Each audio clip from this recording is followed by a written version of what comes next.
Livre de Yaakov, Jacques. Signification, qui supplante. Auteur, Yaakov, Jacques. Gr, Jacobo. Thème, la vie chrétienne sous son aspect pratique. Date de rédaction, environ entre 45 et 50 après Jésus-Christ. Yaakov, frère de Yehoshua Hamashia, Jésus-Christ, homme et ancien au sein de la première assemblée chrétienne située à Jérusalem, Yerushalayim, écrit aux chrétiens d'origine juive dispersés dans l'Empire romain. Il les console suite à l'adversité qu'ils rencontraient et les exhorte à tenir ferme, leur expliquant que la foi authentique doit être accompagnée d'œuvres. Il les met en garde contre la convoitise, source de toutes les tentations, et les prévient également quant à l'amour du monde et la confiance que certains peuvent mettre dans l'argent. Pour terminer, il leur recommande d'être patients dans l'épreuve et de prier sans cesse jusqu'au retour du Seigneur. Chapitre 1, versets 1 à 27. Introduction. Yaakov, esclave d'Élohim et Seigneur Yehoshua Machia, aux 12 tribus qui sont dans la diaspora, salut.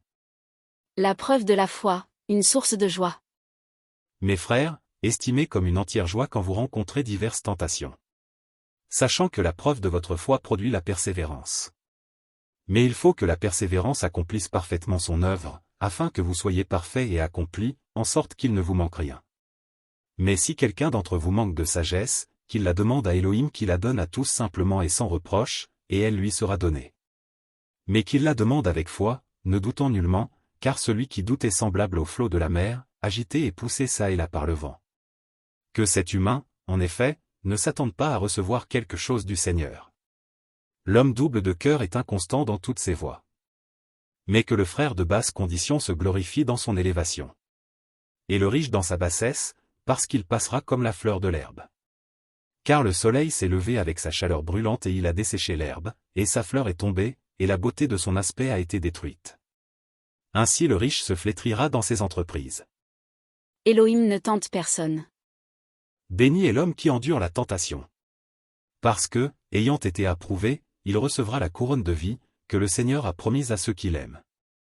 Que personne, lorsqu'il est tenté, ne dise « Je suis tenté par Elohim ». Car Elohim ne peut être tenté par le mal, et aussi ne tente-t-il personne.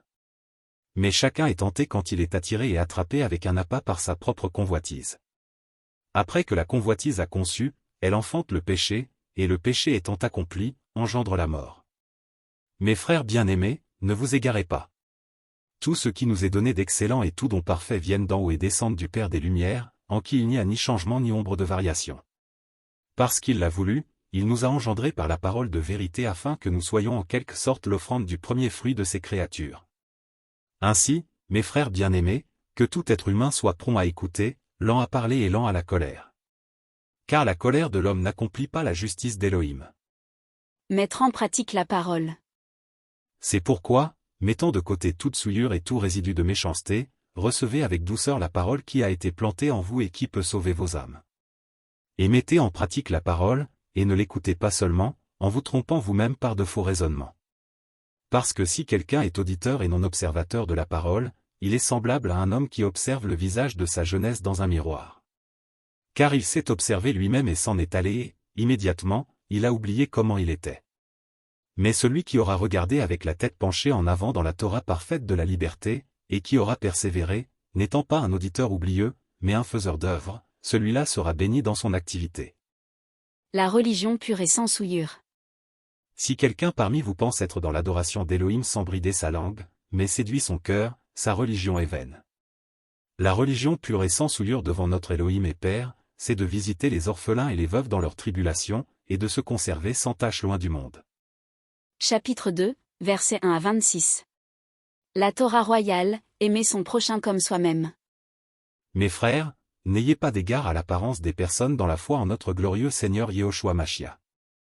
Car, s'il entre dans votre synagogue un homme qui porte un anneau d'or et un habit magnifique, et qu'il y entre aussi un pauvre misérablement vêtu, et que vous tourniez les yeux vers celui qui porte l'habit magnifique, et lui disiez, « Toi, assieds-toi ici honorablement. » Et que vous disiez au pauvre, « Toi, tiens-toi là debout. » Ou, « Assieds-toi ici sur mon marchepied. » Ne faites-vous pas en vous-même une distinction et n'êtes-vous pas des juges qui avaient des pensées injustes? Écoutez, mes frères bien-aimés, Elohim n'a-t-il pas choisi les pauvres de ce monde pour qu'ils soient riches dans la foi et héritiers du royaume qu'il a promis à ceux qui l'aiment? Mais vous, vous avez déshonoré le pauvre. Pourtant, ce sont les riches qui vous oppriment et qui vous traînent devant les tribunaux. N'est-ce pas eux qui blasphèment le beau nom qui a été invoqué sur vous? Néanmoins, si vous accomplissez la Torah royale qui est selon l'Écriture, tu aimeras ton prochain comme toi-même, vous faites bien. Mais si vous avez égard à l'apparence des personnes, vous commettez un péché et vous êtes convaincus par la Torah comme des transgresseurs.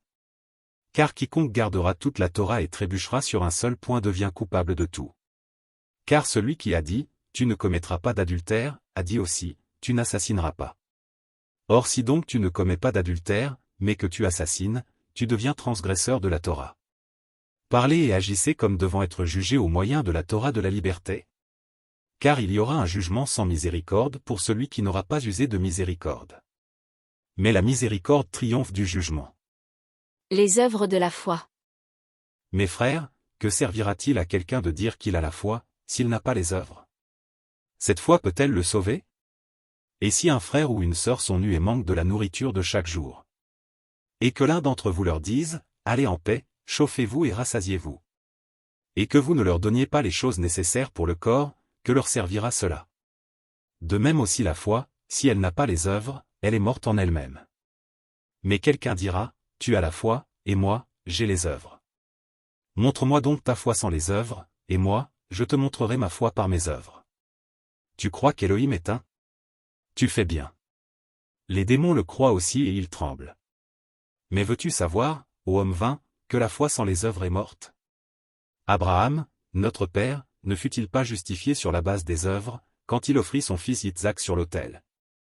Tu vois que la foi agissait avec ses œuvres, et que ce fut par ses œuvres que sa foi fut rendue parfaite? Ainsi s'accomplit ce que dit l'Écriture, Abraham crut en Élohim, et cela lui fut compté comme justice, et il fut appelé ami d'Élohim. Vous voyez donc que l'être humain est justifié par les œuvres, et non par la foi seulement. Et de même aussi Rahab, la prostituée, ne fut-elle pas justifiée par les œuvres, lorsqu'elle reçut les messagers et qu'elle les fit partir par un autre chemin? Car, comme le corps sans esprit est mort, de même la foi sans les œuvres est morte. Chapitre 3, versets 1 à 18. La langue est un mal qu'on ne peut réprimer, le monde de l'injustice. Ne soyez pas nombreux, mes frères, à devenir des docteurs, sachant que nous recevrons un jugement plus sévère. Car tous, nous trébuchons beaucoup. Si quelqu'un ne trébuche pas en parole, c'est un homme parfait, et il peut même tenir en bride tout son corps. Voici, nous mettons des morts dans la bouche des chevaux afin qu'ils nous obéissent, et nous dirigeons çà et là tout leur corps. Voici aussi les navires, si grands soient-ils et poussés par des vents violents, ils sont dirigés partout çà et là par un petit gouvernail, selon le désir de celui qui les gouverne. De même aussi la langue est un petit membre et elle se vante de grandes choses.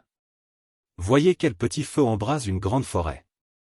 La langue aussi est un feu, c'est le monde de l'injustice.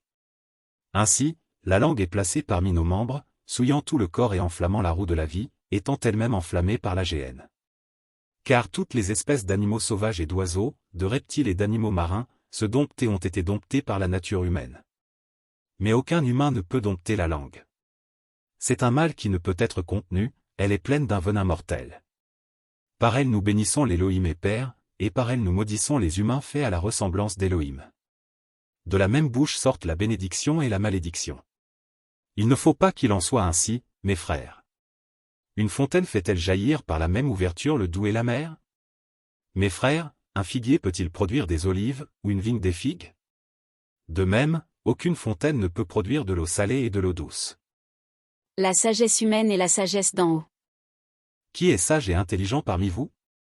Qu'il montre ses œuvres par une bonne conduite avec douceur et sagesse. Mais si vous avez dans votre cœur un zèle amer et un esprit de parti, ne vous glorifiez pas et ne mentez pas contre la vérité. Car ce n'est pas là la sagesse qui descend d'en haut, mais elle est terrestre, animale et diabolique.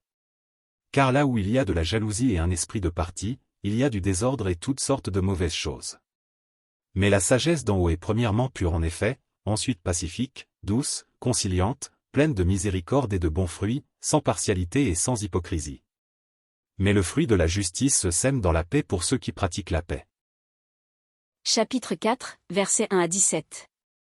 Condamnation des mauvais désirs et de l'amitié du monde. D'où viennent parmi vous les guerres et les querelles? N'est-ce pas de vos plaisirs qui combattent dans vos membres? Vous convoitez et vous ne possédez pas. Vous assassinez, vous êtes jaloux et vous ne pouvez rien obtenir. Vous combattez et vous faites la guerre. Vous n'avez pas ce que vous désirez, parce que vous ne demandez pas. Vous demandez et vous ne recevez pas, parce que vous demandez mal, afin de tout gaspiller pour vos plaisirs. Adultères et femmes adultères. Ne savez-vous pas que l'amitié pour le monde est inimitié contre Elohim? Celui donc qui veut être ami du monde, se rend ennemi d'Elohim. Pensez-vous que l'Écriture parle en vain? L'Esprit qui a établi sa demeure en nous a-t-il du désir qui pousse à l'envie? S'humilier devant Elohim, le juste juge. Mais il accorde une grâce plus grande, c'est pourquoi il dit, Elohim résiste aux orgueilleux, mais il donne sa grâce aux humbles. Soumettez-vous donc à Elohim, résistez au diable et il fuira loin de vous. Approchez-vous d'Elohim et il s'approchera de vous. Pécheurs, nettoyez vos mains, et vous qui êtes doubles de cœur, purifiez vos cœurs. Affligez-vous vous-même, soyez aussi dans le deuil et dans les larmes, que votre rire se change en pleurs et votre joie en tristesse. Humiliez-vous en présence du Seigneur et il vous élèvera. Frères, ne vous diffamez pas les uns les autres. Celui qui diffame son frère et qui juge son frère, diffame la Torah et juge la Torah. Or si tu juges la Torah, tu n'es pas l'observateur de la Torah, mais le juge. Un seul est le législateur, celui qui peut sauver et perdre. Qui es-tu, toi qui juges les autres? Abandonnez ses désirs au profit de la volonté d'Elohim. À vous maintenant qui dites, aujourd'hui ou demain nous irons dans telle ou telle ville, nous y passerons une année, nous trafiquerons et nous gagnerons. Vous qui ne savez pas ce qu'il en sera du lendemain. Car qu'est-ce que votre vie? En effet, c'est une vapeur, qui apparaît pour un peu de temps et qui ensuite s'évanouit. Au lieu de dire, si le Seigneur le veut, nous vivrons et nous ferons ceci ou cela. Mais maintenant vous vous glorifiez dans votre assurance insolente. Se glorifier de cette façon, c'est mauvais. Celui donc qui sait faire ce qui est bon et qui ne le fait pas, c'est un péché pour lui. Chapitre 5, versets 1 à 20. Avertissement aux riches. À vous maintenant riches. Pleurez et gémissez sur les malheurs qui viennent sur vous. Votre richesse est pourrie et vos vêtements sont mangés par les mites. Votre or et votre argent sont rouillés, et leur rouille sera pour vous un témoignage et dévorera vos chairs comme un feu. Vous avez accumulé des richesses dans les derniers jours. Voici, le salaire des ouvriers qui ont moissonné vos champs, volés par vos cris, et les cris des moissonneurs sont parvenus aux oreilles du Seigneur Tsévaot. Vous avez vécu dans les grands luxes sur la terre, vous vous êtes donné à une vie de douceur et de luxe, et vous avez engraissé vos cœurs comme en un jour de brebis destiné à la boucherie. Vous avez condamné, vous avez assassiné le juste sans qu'il vous résiste. Patientez jusqu'à la parousie du Seigneur. Soyez donc patients, frères, jusqu'à la parousie du Seigneur. Voici, le laboureur attend le précieux fruit de la terre, prenant patience à son égard, jusqu'à ce qu'il ait reçu les pluies de la première et de la dernière saison. Vous aussi, attendez patiemment et affermissez vos cœurs, parce que la parousie du Seigneur s'approche. Frères, ne gémissez pas les uns contre les autres afin que vous ne soyez pas condamnés. Voici, le juge se tient à la porte.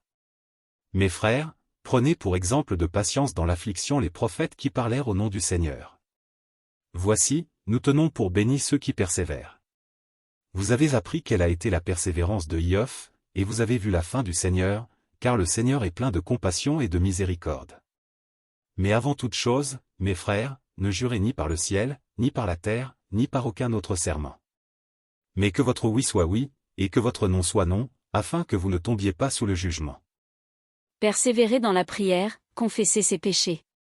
Quelqu'un parmi vous souffre-t-il? Qu'il prie. Quelqu'un est-il joyeux? Qu'il chante des louanges. Quelqu'un parmi vous est-il malade? Qu'il appelle les anciens de l'assemblée, et qu'il prie pour lui en loignant d'huile au nom du Seigneur. Et la prière de la foi sauvera le malade, et le Seigneur le relèvera. Et s'il a commis des péchés, ils lui seront remis. Confessez donc vos fautes les uns les autres, et priez les uns pour les autres, afin que vous soyez guéris. La supplication du juste agit avec une grande force. Élia était un être humain ayant les mêmes sentiments que nous. Et en prière, il a prié pour qu'il ne pleuve pas et il n'est pas tombé de pluie sur la terre pendant 3 ans et 6 mois. Et il a de nouveau prié, et le ciel a donné de la pluie et la terre a produit son fruit. Conclusion. Frères, si quelqu'un parmi vous s'est égaré loin de la vérité, et qu'un autre l'Y ramène. Qu'il sache que celui qui ramènera un pécheur de l'égarement de sa voie, sauvera une âme de la mort et couvrira une multitude de péchés.